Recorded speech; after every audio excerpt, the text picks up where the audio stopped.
Hola, muy bienvenidos a la entrevista de France 24 en español.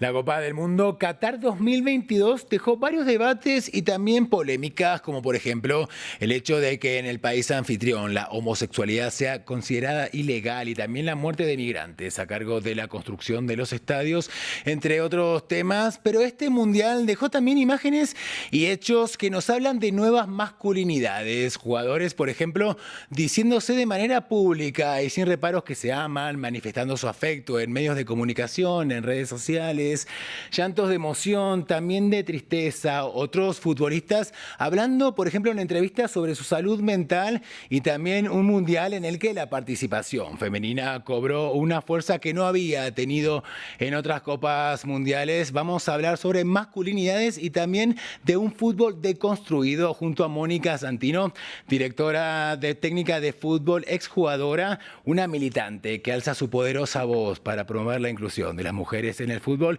Lidera además la organización La Nuestra Fútbol Feminista.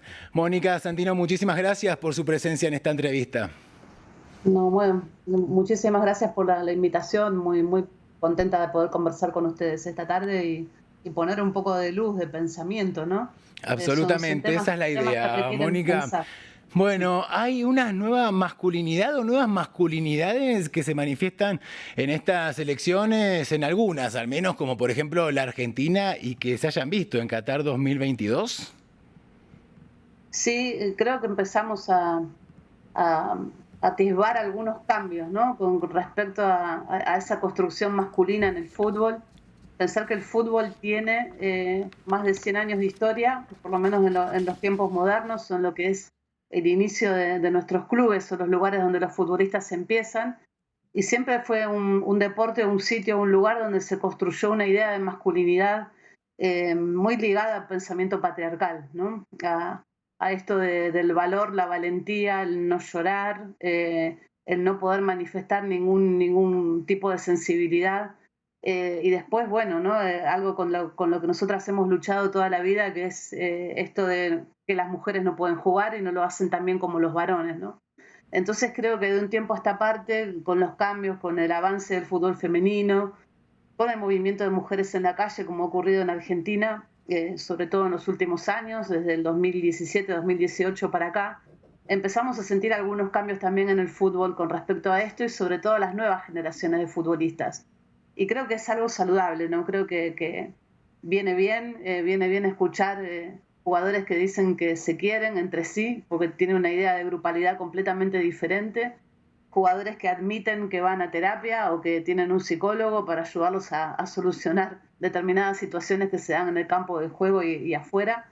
Entonces, si bien no es que está toda la tarea concluida y que ya estamos asistiendo a un nuevo fútbol, me parece que es muy importante ponerle la lupa a algunas de estas cuestiones que aparecieron en Qatar como el inicio de un camino, ¿no? Como algo que tenemos que seguir transitando, recorriendo, nuevas masculinidades, diversidades en el deporte, distintas identidades en el deporte, y pensar también la idea de grupalidad desde ahí, ¿no? Yo creo que algo muy notable para esta selección argentina, aparte de su título del mundo, es ver un cuerpo técnico o un director técnico apoyado en otros compañeros también, ¿no? Ya como salirnos un poco de ese rol del director técnico que arengaba, decía lo que había que hacer y su última palabra era la que valía, ¿no? Y nada más. Acá hay una Claro. conformación de un equipo de trabajo y eminentemente también hablar de ese rol de la dirección técnica desde un lugar interdisciplinario, ¿no? Donde las cuestiones que tienen que ver con lo mental, con lo espiritual, con considerar a las personas humanas, también se fue abriendo paso. Y esas son buenas noticias, sin dejar de pensar todo lo que falta transitar para realmente llegar a una transformación. Hablemos de otro tema. Mónica, hablaba usted recién de identidades disidentes también, ¿no? De alguna manera. Y vimos un hecho particular en este mundial que tiene que ver con la selección de Alemania, ¿no? Y su apoyo al colectivo LGBTIQ. A ellos no les permitieron utilizar sus brazaletes, tuvieron un gesto simbólico, ¿no? De taparse sus bocas. En ese sentido, le quiero preguntar si está dejando de ser quizás una característica del fútbol esto de construir las identidades masculinas en contraposición a un otro considerado siempre, por lo menos bajo los términos gay o maricón, ¿verdad? Sí, sí, no, históricamente esas palabras son usadas de una manera peyorativa y de una forma que está ligada al, bueno, esto es un deporte que no te pertenece, que no puedes jugar, cuando en realidad estamos partiendo desde los feminismos a hablar del deporte como un derecho humano y cómo garantizar el acceso al deporte al conjunto de la población, más allá de su identidad sexual, su orientación sexual y cómo quiera ser, ¿no? Dentro y fuera de la cancha. Para nosotras el fútbol se constituyó en una herramienta muy importante para combatir la violencia de género. Cuando una joven, una niña o una identidad diversa se para en la cancha, levanta la cabeza, pone la pelota bajo la suela, se da cuenta que maneja un grado de poder y voltea una cantidad de prejuicios que hasta ahí parecían verdades inamovibles. Entonces, lo de la selección alemana es muy bueno por el grado de visibilidad que tiene. Es una selección histórica, una selección que ha salido campeona del mundo tantísimas veces y que esa foto de esos jugadores tapándose la boca tuvo todo un recorrido. Entonces creo que es muy importante a nivel de los mensajes que estamos diciendo y mandando, y mucho más cuando un deportista se compromete con estas cuestiones, ¿no? Porque si no pareciera que el deporte no tiene nada que ver con cuestiones sociales y políticas, y sí tiene que ver con cuestiones sociales y políticas, porque el deporte en sí es un hecho cultural, social y político. Entonces, Absol- cuando los deportistas nos animamos a levantar estas banderas, los mensajes que se generan o las ideas que se empiezan a generar son de cambios, son de transformación y son importantísimas. Entonces, ya empezar a salirnos, ¿no?, de la idea de que las personas del colectivo LGBTQ+ no pueden practicar fútbol o cualquier otro deporte, o no debieran hacerlo, o deben mantenerse su sexualidad oculta. Bueno, me parece que es algo que queda para atrás y que ya estamos dando vuelta la página porque estamos hablando del torneo deportivo más importante del mundo, más que los Juegos Olímpicos y más que cualquier otra cuestión, ¿no? Entonces creo que esta vidriera de Qatar fue muy importante, así como lo fue el Mundial de Fútbol Femenino en Francia en 2019, del que pudimos estar en algún partido, y también las reivindicaciones para las mujeres se hicieron escuchar muy fuerte, y esperamos que siga en este sentido cuando tengamos en 2023 el Mundial de Nueva Zelanda y Australia. Mónica, bueno, hablaba usted recién de el fútbol como un hecho político, un hecho cultural, ¿verdad? Hacia esto apunta mi próxima pregunta, ¿no? Un hecho que trasciende lo puramente deportivo. Una mujer jugando al fútbol, o sea, una mujer moviéndose en una cancha. Estamos hablando de un espacio que durante muchísimo tiempo fue exclusivo para los hombres. ¿Está conquistando un espacio? ¿Es un hecho político revolucionario? Sí, estoy convencida de que es un hecho político revolucionario, como muy bien señalás, porque estamos hablando de la propia experiencia.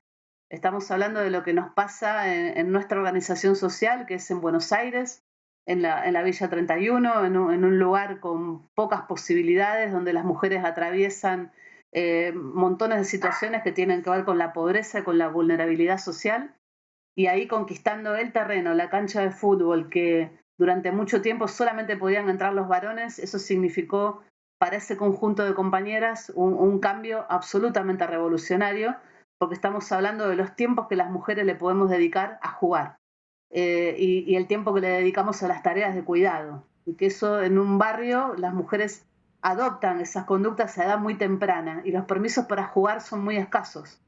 Entonces, cuando se logra conquistar un territorio que está a la vista de toda la comunidad, cuando se logra establecer un entrenamiento para jugar al fútbol cada vez mejor, digamos, no es solamente tirar la pelota un rato. Bueno, queremos ser buenas futbolistas y entender lo que pasa con el cuerpo, los vínculos, el territorio y el lenguaje, ¿no? Son los 4 ejes donde sostenemos nuestro trabajo. Es muy revolucionario ver una chica que llega con la cabeza agachada, con su autoestima destruida, pensando que no puede hacer otra cosa de su vida que la que le plantearon. El fútbol le está mostrando otro cristal, el fútbol ayuda a abrir esa perspectiva y abrir esa cabeza cuando levantás la vista, podés pasar la pelota a tus compañeras y fundamentalmente te das cuenta que las transformaciones son colectivas. Y en eso el fútbol nos deja una enseñanza maravillosa, ¿no? Por eso hablamos de fútbol feminista y describimos como fútbol feminista todo ese proceso donde una niña, una joven, un adolescente se pudo parar sobre sus derechos, aprenderlos, ejercerlos a partir del deporte nacional, ¿no? El deporte que en Argentina significa todo lo que significa que es mucho más que la cancha de fútbol y que también ocurre en otras partes del mundo, en Sudamérica particularmente.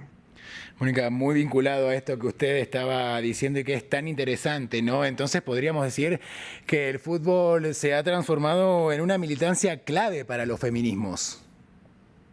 Sí, sí, yo puedo referirme al proceso que vivimos en Argentina porque es el que conocemos y protagonizamos.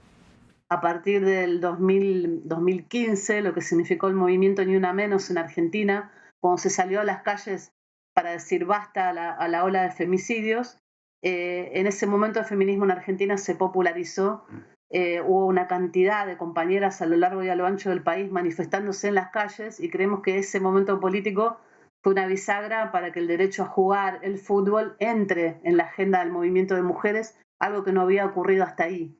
En ese momento también se daban todas las discusiones por la ley de interrupción voluntaria del embarazo, por el derecho al aborto, la legalización del aborto en Argentina. Entonces, hablando desde el cuerpo, desde nuestros derechos a decidir sobre nuestros cuerpos, ahí el deporte y el jugar es absolutamente clave, ¿no? También tuvimos una participación importante en lo que fue esa batalla como futbolistas.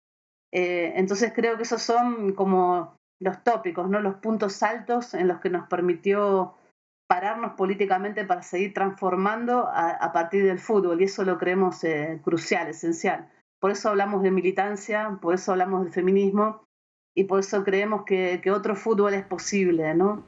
Abierto, claro, con canchas donde todos los cuerpos puedan entrar y con personas que fundamentalmente puedan disfrutar de un juego que es maravilloso y que explica nuestra cultura, explica nuestros barrios, explica nuestros clubes, incluso también nuestras familias cuando te pones a hablar o conversar, bueno, ¿por qué sos hincha de este club o por qué simpatizás por este club y no por otro? Hay una línea familiar, ¿no? Para explicar eso, como también para explicar la alegría callejera desbordante que explotó con el triunfo de la selección argentina en Qatar. Mónica Santino, se pasó rapidísimo a la entrevista. Muchísimas gracias por haber participado de este encuentro en France 24 en español. Muchísimas gracias a ustedes, siempre a disposición. Un abrazo grande. Gracias una vez más y a nuestra audiencia, como siempre, le invitamos a que sigan informándose en el resto de nuestra programación y también, por supuesto, en france24.com. Sigan junto a nosotros. Gracias por acompañarnos.